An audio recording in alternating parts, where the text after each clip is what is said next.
পার্থিব শিবলিঙ্গ বানানো, আরে ব্যাপারটা শুনতেই যেন রহস্যে মোড়া, তাই না? ধরুন আপনি একেবারে মাটি থেকে শিবলিঙ্গ গড়তে চলেছেন, হাতে গন্ধ মাটির, মনে ঢেউ ভক্তির। পার্থিব শিবলিঙ্গ নির্মাণের পদ্ধতি নিয়ে আলোচনা করলে কিছু নির্দিষ্ট নিয়ম ও সংস্কার অনুসরণ করা আবশ্যক। প্রথমত, মাটির উৎস নির্বাচন অত্যন্ত গুরুত্বপূর্ণ। ধর্মীয় বিধান অনুসারে পবিত্র নদী বা পুকুরের মাটি সংগ্রহ করা সর্বোত্তম, তবে সেই সুযোগ না থাকলে নিজস্ব বাগানের মাটি অথবা বেলগাছের নিচের মাটিও ব্যবহারযোগ্য। পরবর্তী ধাপে মাটি পরিশোধন করা হয়।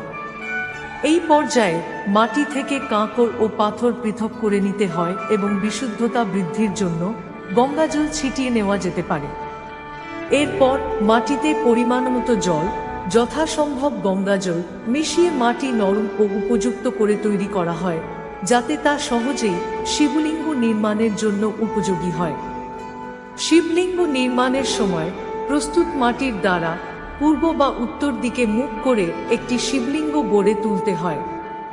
সাধারণত শিবলিঙ্গের আকার বৃদ্ধাঙ্গুলের সমান বা তার চেয়ে সামান্য বড় হওয়া উচিত।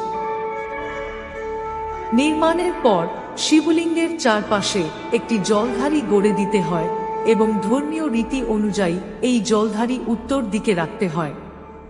সবশেষে পূজা সম্পন্ন হলে পার্থিব শিবলিঙ্গকে নদী, পুকুর বা অন্য কোনো জলাশয়ে বিসর্জন দেওয়াই প্রথাগত।